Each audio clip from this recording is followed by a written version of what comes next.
Welcome to Monday Moments. We're excited to have you back at the Door of Hope for our Monday Moments short video live on Facebook. We're glad to have you join us. You know, right now we were going to plan on just taking you on a tour of our Door of Hope center and all of the various rooms we have, but boy, does life change quickly. So instead, I thought that I might just say a little bit about all of us who are having to deal with having children at home with the extended school and spring break, and then of course with schools being closed.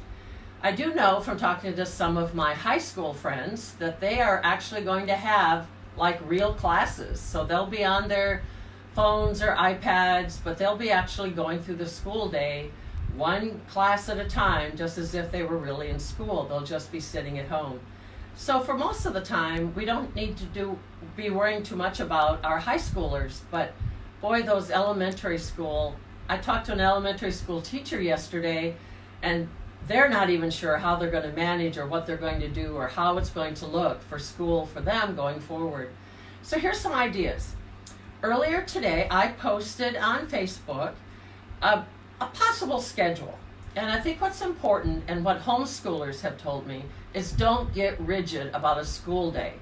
Don't anticipate that you can have as rigid a school day at home as your kids have at school.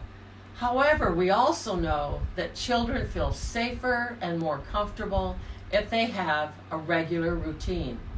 So I'd say pretty much get them up about the same time, maybe giving them a little bit extra sleep-in time, especially if you want a little more quiet time for yourself in the morning, but then have a regular routine. Breakfast at a certain time, and then when they might typically jump in the car and you take them to school, maybe you jump in the car and go to a park. Take some time to go outside.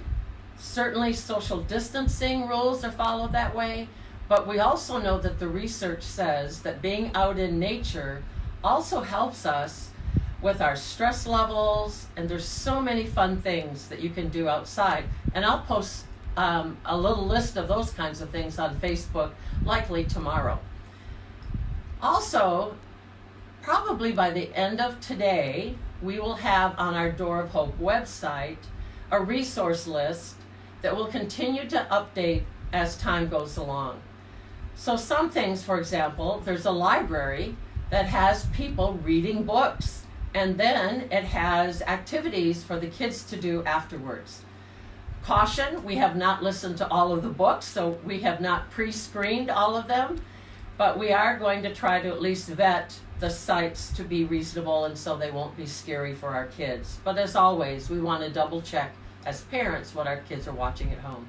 But we're going to try to give you lots of different ideas. And also for adults, because we too are getting stressed out by all of the coronavirus information, some of it which is conflicting. So we hope to be able to be helpful. Our Door of Hope is actually going to start doing tele-counseling, so we can do that through the internet. So some of our clients will get all of that information, as well as if some of you need to check in or want to talk with someone, we'll have that available for you as well. So here's our website. Feel free to go and check it out. The resources page should be up this evening or tomorrow morning, and we hope to be a resource for you in the community, as well as the counseling that we offer here. It's a tough time. We all need to pull together. Thank you, and see you again next week for Monday Moments.